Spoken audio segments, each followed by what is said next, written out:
जय जय श्री सीताराम। सभी का मंगल हो। भगवान की कृपा आशीर्वाद सबके ऊपर बना रहे। आप सब लोगों का प्रेम स्नेह मिल रहा है। सब लोग वीडियो को देख रहे हैं, देखते रहिए, शेयर करते जाइए, अपने मित्रों को भी लाइक अवश्य किया करें। जो नए लोग वीडियो को देख रहे हैं वह चैनल को सब्सक्राइब कर लें, ताकि जो हमारे द्वारा विधि उपाय बताया जाए वह लोगों के हित के लिए आप लोग जो है उसको दूसरे के पास जितना ज्यादा से ज्यादा शेयर करेंगे उतना ज्यादा से ज्यादा लोग उसका फायदा उठा सकते हैं। तो आइए हम आज का विषय शुरू करते हैं। आज का विषय यह है कि बहुत सारे घरों में बच्चों का ब्याह नहीं हो रहा है। माँ बाप कई साल से अपने बच्चों के लिए शादी विवाह के कोई लड़का ढूंढ रहा है तो कोई लड़की ढूंढ रहा है। इस तरह से नाना प्रकार से चलता आ रहा है। रिश्ते आते हैं लेकिन जुड़ते नहीं। बात होती है फिर बात बिगड़ जाती है। अनेकों अनेक विघ्न जो है आते रहते हैं। तो आज हम इसी विषय पर एक बहुत ही छोटा सा महत्वपूर्ण यानी ज्यादा खर्चे का काम नहीं है, केवल अगर हम इस उपाय को कर लेते हैं, उपाय करने मात्र से उन बच्चों के विवाह की योग्य जो भी कार्य है यानी विवाह कार्य में जो बाधा आ रही है वह दूर हो जाएगी और शीघ्र विवाह होने का संयोग बन जाएगा। तो आप लोग श्रवण करिए। हम आपको बताते हैं, लड़का हो या लड़की दोनों ही विषय में यह उपाय जो है यह कारगर है। लड़का हो या लड़की, जातक हो या जातिका, विवाह में विलंब हो रहा है अथवा बार बार विवाह जो है बातचीत हो रही है, कोई ना कोई बाधा उपस्थित हो जाती है। वहां पर हमको जो है बच्चों की कुंडली अगर बनी है तो किसी ज्योतिषी से, ब्राह्मण से एक बार कुंडली भी दिखा लें कि कोई ग्रह जो है अनिष्ट तो नहीं है। सप्तम भाव आदि, सप्तमेश आदि ऐसे बहुत सारे संबंधी जो विचार हैं ग्रहों के, वह भी विचार कर लेना चाहिए। तो अपने गुरु से, अपने ब्राह्मण से कुंडली भी बच्चों को दिखा लें। आइए, जिन कन्याओं का विवाह होते होते रुक जाता है, बार बार विघ्न आता है अथवा विवाह नहीं हो पा रहा है, किसी ना किसी प्रकार की दिक्कतें बनी हुई हैं उनके साथ में, तो उन्हें क्या करना चाहिए? उनके लिए सबसे सरल उपाय है पूर्णिमा की रात्रि। पूर्णिमा आती ना, शुक्ल पक्ष की पूर्णिमा, तो पूर्णिमा की रात्रि में एक कलश यानी तांबे का कलश हो, उसमें जल भरवा लें। उसी में कमल का पुष्प अगर हो तो कमल का पुष्प डाल लें, नहीं तो कमल गट्टा, कमल का जो बीज आता है वह बीज डाल लें। फिर उस कलश को 5 सुहागन से कलश को उठवाएं और एक चौकी पर लाल कपड़ा बांध दें, उसी पर उस कलश को स्थापित करवा दें। स्थापित हो गया कलश तो वहां पर कोई पंडित जी आपके हैं, पुरोहित हैं, उनको बुला लें। उनको बुला करके वहीं पर जो है ब्राह्मण के द्वारा श्री सूक्त मंत्र से कहते हैं उस कलश को आमंत्रित करवा लें। अभिमंत्रित तो हो जाएगा और फिर उस सुहागिनों से, जो 5 सुहागिनों ने हाथ लगाया था, उन्हीं से कहते हैं कि उसी जल से अभिषेक करवा लें। 20 माला जो मंत्र मैं बताऊंगा उस मंत्र का 20 माला वहीं ब्राह्मण के श्री मुख से ही कलश के पास ही जप करवाइए। जप करवा लीजिए और दूसरे दिन उस कलश को भगवान विष्णु जी के मंदिर में, लक्ष्मी नारायण के मंदिर में उनके समक्ष जो है उस कलश को रखवाइए। क्या मंत्र है? तामावह जात वेदो लक्ष्मी मन पगामिनीम यस्याम हिरण्याम बिंदेयम गामश्वम पुरुषानम। या मंत्र का 20 माला कलश के पास ही पंडित जी से जप करवाएं। इसके पश्चात ब्राह्मण दंपत्ति को मीठा भोजन, खीर आदि का भोजन करवा दे सुहागिनों को वस्त्र और श्रृंगार दें, मिष्ठान भी वहां पर दान करें। इससे कन्या का विवाह जो नहीं हो पा रहा है, किसी न किसी कारण रुका हुआ है, वह शीघ्र संयोग बन जाएगा और विवाह का शुभ घड़ी वह आ जाएगी। अगर कुंडली में गुरु विशेष शुभ फल नहीं दे पा रहे हैं, गुरु के द्वारा विशेष फल अगर कुंडली में बच्चों को प्राप्त नहीं हो रहा है, तो किसी शुक्ल पक्ष, कहते हैं किसी भी शुक्ल पक्ष के प्रथम बृहस्पतिवार को श्री गुरु यंत्र बाजार में मिल जाएगा, गुरु यंत्र जो है ला करके उसे अभिमंत्रित करके केले के वृक्ष में अथवा श्री लक्ष्मी नारायण मंदिर में उस यंत्र को स्थापित कर लें। यंत्र को स्थापित करने के बाद 7 गुरुवार का संकल्प लें, मीठा, कहते हैं मीठे व्रत का संकल्प लेकर के व्रत आरंभ करें। बृहस्पति स्तोत्र के साथ बृहस्पति स्तोत्र का पाठ भी करें और बृहस्पति के अष्टोत्तर सतनाम स्तोत्र का पाठ करें। और जप किससे करेंगे? हल्दी की गांठ वाली माला, 108 हल्दी की गांठ की माला बना लें और उसी से जप करें। गाय को मीठा चपाती, है ना, गुड़ या शक्कर डाल करके मीठी रोटी चपाती बना करके गाय को खिलाएं, हरा चारा खिलाएं। शाम के समय घी का दीपक जो है अर्पित करें। शीघ्र विवाह के लिए नारायण से प्रार्थना करें।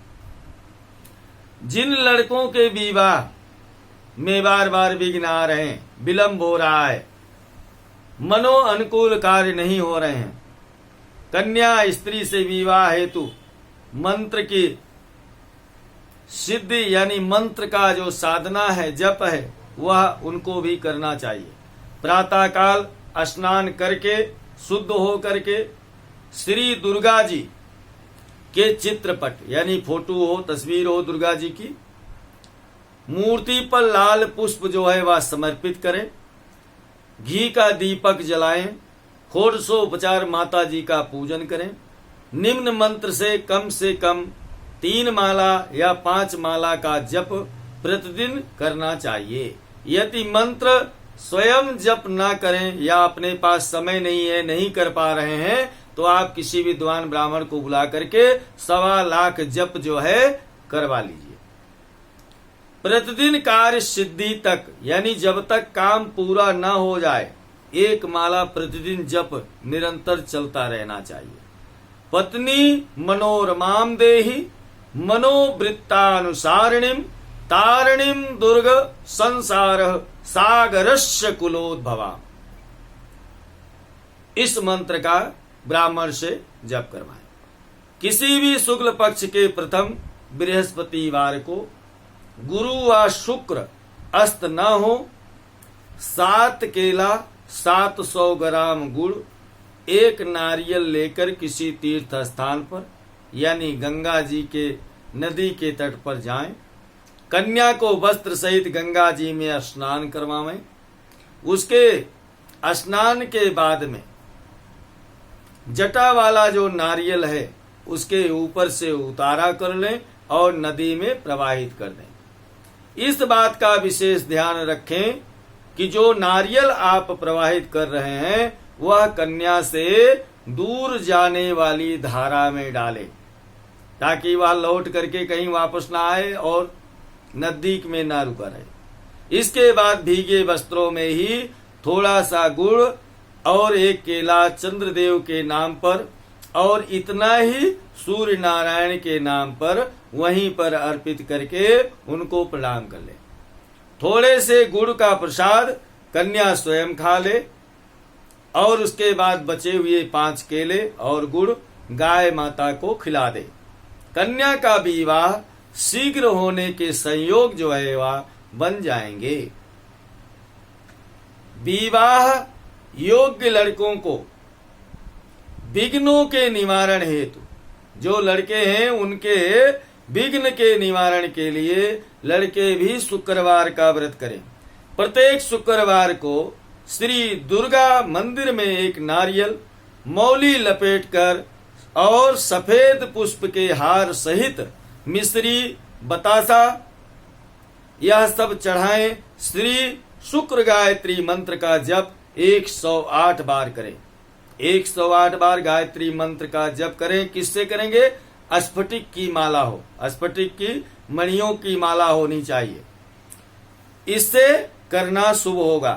अब श्री शुक्र गायत्री क्या है वह मंत्र आप ध्यान से सुन लें। भृगु सुताय विद्महे दिव्य देहाय धीमहि तन्नो शुक्र प्रचोदयात्। क्या है? एक बार फिर सुन लें ध्यान से। ओम भृगु सुताय विद्महे दिव्य देहाय धीमहि तन्नो शुक्र प्रचोदयात्। यह मंत्र का जप जो है 108 बार वहीं पर कर लें। माला स्फटिक की होनी चाहिए। भगवान की कृपा से इस तरह का उपाय जो है, छोटे छोटे उपाय करके हम बड़े से बड़ी समस्या को भी दूर कर सकते हैं। आइए, सुखी दाम्पत्य जीवन के लिए क्या करें? यदि पति और पत्नी दोनों एक दूसरे के मनोभाव को नहीं समझते, छोटी छोटी बातों के लिए टकरार आपस में होती रहती है, तो क्या करें? इसके लिए यदि पति और पत्नी आपस में हमेशा रात दिन लड़ते रहते हैं, छोटी छोटी बातों पर लड़ते रहते हैं, घर में बहुत ज्यादा अशांति पैदा हो गई है, शांति बिल्कुल नहीं मिल रही, प्रतिदिन क्या करें? प्रतिदिन श्री शिव परिवार की तस्वीर, बाबा भोलेनाथ जी की तस्वीर लगा लें, जिसमें वह परिवार के साथ हो, भगवान शिव हो, माता पार्वती हो और भगवान गणेश जी भी साथ में बैठे हो। गणेश जी हो, धूप दीप जला करके रुद्राक्ष की माला से निम्न मंत्र का 5 माला कम से कम जप करें। कौन सा मंत्र का जप करें? ओम नमः संभवाय च मयो भवाय च नमः शंकराय च मयस्कराय च नमः शिवाय च शिवतराय च। यह मंत्र का जो है जप करें। संभव हो तो शिवलिंग का पूजन करके भी जप कर सकते हैं। जो स्त्री शनिवार को चमेली के तेल का दीपक जलाकर श्री सुंदरकांड पाठ स्वयं करेगी, उसका दाम्पत्य जीवन जो है वह सुख से, पूरा जीवन वह सुखी रहेगी। पति पत्नी में आपसी अनबन या विवाद हो तो किसी भी शुभ योग अथवा नवरात्र में दोनों पति पत्नी कांसे के बर्तन में घी लेकर उसी मंदिर में जाएं जिस मंदिर में अखंड ज्योति जो है वह जलती हो। अखंड ज्योति में अपना अपना घी जो है वह दान कर दें, उनके जीवन में आनंद ही आनंद हो जाएगा। आज का यह उपाय आप सब लोग श्रवण करिए। जिनको आवश्यकता है वह इस नियम को करे और लाभ पाए। प्रभु की भक्ति से जुड़े, प्रभु के ऊपर विश्वास करें, सभी के कार्य अवश्य पूरे होंगे। आइए, चलते चलते एक बार फिर आप सभी लोगों को जय जय श्री सीताराम। अपना प्रेम स्नेह बनाए रखिए, लाइक अवश्य करिए, चैनल को सब्सक्राइब कर लीजिए, अपने मित्रों को शेयर भी करिए ताकि ज्यादा से ज्यादा लोग इसका लाभ उठा सकें। जय जय श्री सीताराम, जय जय श्री सीताराम, जय जय श्री सीताराम।